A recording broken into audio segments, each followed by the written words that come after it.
பாத்தீங்கன்னா ஒரே மாதிரியான குற்றச்சாட்டா எல்லாம் இருக்கு.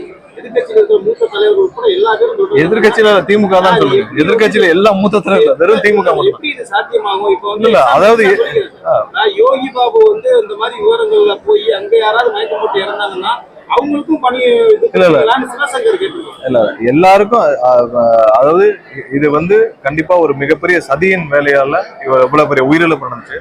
மிக கொடுமையான ஒரு விஷயம். கண்டிப்பாக அரசாங்கம் வந்த பிறகு, அண்ணன் விஜய் அவர்கள் தலைமையிலான அரசாங்கம் வந்த பிறகு இழந்த குடும்பத்தினருக்கு கண்டிப்பாக இழப்பீடு, அவங்களுக்கு தேவையான இழப்பீடு கட்சி சார்பாக வழங்கப்பட்டது. அவருக்கு வேலை வாய்ப்பும் கண்டிப்பாக வழங்க வேண்டும் என்பது, ஏன்னா இது மிகப்பெரிய உயிரிழப்பு. ஒரு சதி திட்டத்தால் நிகழ்த்தப்பட்டது.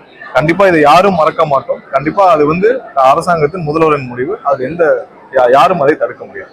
அதே மாதிரி இடைத்தேர்தலை மையப்படுத்தி தான் இந்த பணி ஆணைகளை கொடுத்திருக்காங்க. அதற்கும் இதுக்கும் சம்மதம் இல்லை. இடைத்தேர்தல் நாங்க தான் சொல்றோமே, நாங்கள் ஒட்டுமொத்த கட்சியும் எப்பவும் தேர்தலை சந்திக்க தயாராக இருக்கிறோம். அதுல ஏன்னா மக்களுடைய ஆதரவு இருக்கு. மக்களுக்காக தான் நாங்க வேலை பார்த்துட்டு இருக்கோம். அதுல எந்த மாற்று கருத்தும் இல்லை. தேர்தலுக்காக செய்யற காலங்கள்லாம் போயிருச்சு. மக்களுக்கு எது நல்லது, யாருக்கு செய்யணும், எந்த கட்சி நல்ல கட்சி, யாரு மக்களுக்காக செய்யறாங்கன்னு மக்களுக்கு தெரியும். இதெல்லாம் பார்த்து மக்கள் எனக்கு எதுவும் ரியாக்ட் பண்ண மாட்டாங்க. மக்களுக்கு தெரியும் யாரு மக்களுக்காக செய்யறா, யாரு உண்மையான தலைவர், யாரு சுயநலவாதிகள், யாரு ஊழல்வாதிகள், மக்கள் நல்லா தெரியும். இதற்கும் அதற்கும் சம்பந்தமே கிடையாது. கண்டிப்பா சரிதான்.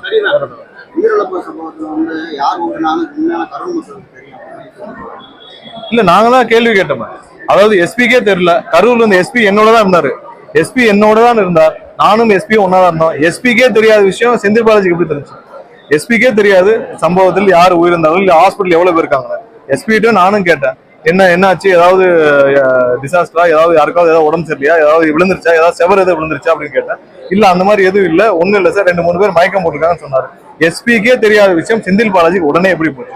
செந்தில் பாலாஜி பக்கத்துல, அதாவது இவ்வளவு பெரிய ஒரு மிகப்பெரிய தலைவர், அவரோட நிகழ்ச்சி நடக்குது, எல்லாரும் பக்கத்துல ரூம் போட்டு காத்துட்டு இருந்தாரா? செந்தில் பாலாஜி ஜிஹெச்சுக்கு பக்கத்துல ரூம் போட்டு காத்துட்டு இருந்தாரா? எப்படி உடனே 5 நிமிஷத்துல அங்க அந்த இடத்துக்கு வந்தார்? மற்ற ஊர்கள்லாம் வந்து அவங்க வீட்டுல இருப்பாங்க, இல்ல டிவியில பார்ப்பாங்க. ஏன்னா அன்னைக்கு கூட்டம், அந்த நகர் முழுவதும் கூட்டம் இருக்கும், நகர் முழுவதும் மக்கள் இருப்பாங்க. அப்ப அதையும் தாண்டி இவர் எதிர்க்க அங்கே காத்துக்கிட்டு இருந்தார். நிறைய விஷயங்கள், அதாவது திமுக மாதிரியான கட்சிக்கு நிறைய கேள்விகள், இன்னும் பதில் தெரியாத கேள்விகள் நிறைய இருக்கு. இதேதான் ஒண்ணு இல்ல, ராஜீவ்காந்தி அவர்கள் இறந்த பொழுது திமுக தலைவருடைய கூட்டம் அன்னைக்கு வந்து 5 மணிக்கு ஸ்ரீபெரும்பூர்ல இருந்துச்சு. ஸ்ரீபெரும்பூர் இந்த கூட்டம் எதற்காக ரத்து செய்யப்பட்டதுன்னு இப்பவும் ஜெயின் கமிஷன்ல அந்த கொஸ்டின் இருக்கு. இது மாதிரியான விடை தெரியாத பல கேள்விகள் திமுக மேல இருக்கு. இப்போ வரைக்கும் அந்த கொஸ்டின் இருக்கு. எதற்காக, எதனால் திமுக தலைவர் கருணாநிதி அவருடைய கூட்டம், ஸ்ரீபெரும்பூர்ல இருந்த கூட்டம் ரத்து செய்யப்பட்டது? அந்த ஒரு கேள்விக்கு ஜெயின் கமிஷன்ல இன்னமும் விடை தெரியாத பல கேள்விகள் இருக்கு. அதே மாதிரி கரூர் சம்பவமும் ஒரு விடை தெரியாத ஒரு கேள்வியாக இருக்கும். கண்டிப்பாக இது மக்கள் அனைவருக்கும் தெரியும். மக்கள் அனைவரும் பார்த்துட்டு இருக்காங்க. அது மக்களுக்கு தெரிஞ்சால் போதும்.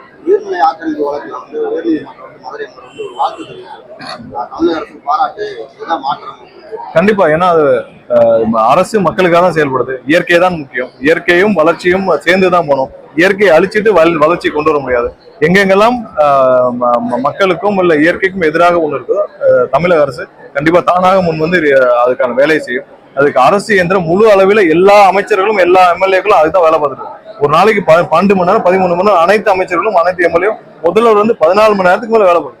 அப்ப தலைமை கட்சியகத்துல இருந்துட்டு மீதி போய் 3 மணி நேரம் 4 மணி நேரம் அனைத்து கோப்புகளையும் பார்த்து கையெழுத்திட்டு தான் முதல்வர் போறாரு.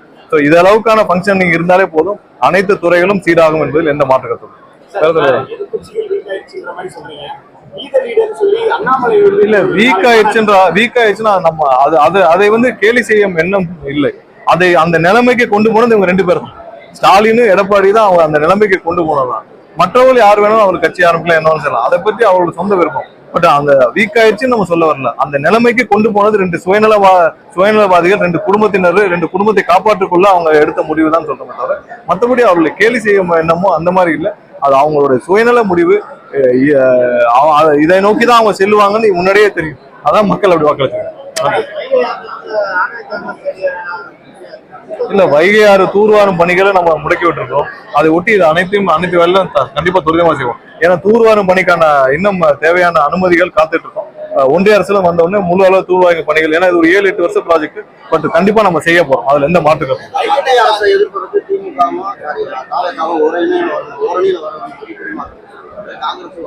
இல்ல. அது எப்பயுமே நாங்க அப்படிதான் எங்கெங்கெல்லாம் எதிர்க்க வேண்டுமோ கண்டிப்பாக 100% அதற்கான எதிர்ப்புகளை தெரிவித்திருக்கோம்.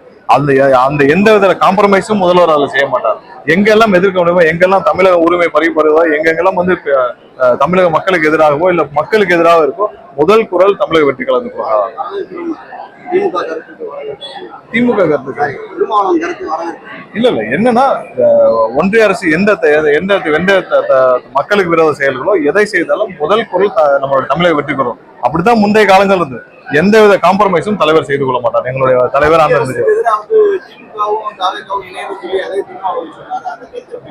இல்ல இல்ல, மத்திய அரசுக்கு எதிராக எங்கெங்கெல்லாம் நாம கொள்கை எதிரின்னு தெளிவா சொல்லு. அதுல ஏதாவது காம்ப்ரமைஸ் பண்ணிருக்கோமா? எவ்வளவு சர்ச்சைகள் இதுக்கு முன்னாடி வந்துச்சு. நீங்க எல்லாம் வந்து கூட்டணி சேர போறீங்களா அப்படி எவ்வளவு பொய்யான பிரச்சாரங்கள் திமுக செய்தார்கள். அனைத்தையும் தாண்டிதான் நீங்க வந்திருக்கோம். எந்த காம்ப்ரமைஸும் கொள்கை அளவிலேயோ அரசியல் அளவிலேயோ தலைவர் செய்து கொள்ள மாட்டார். நம்மளுடைய முதலமைச்சர் செய்து கொள்ள மாட்டார்.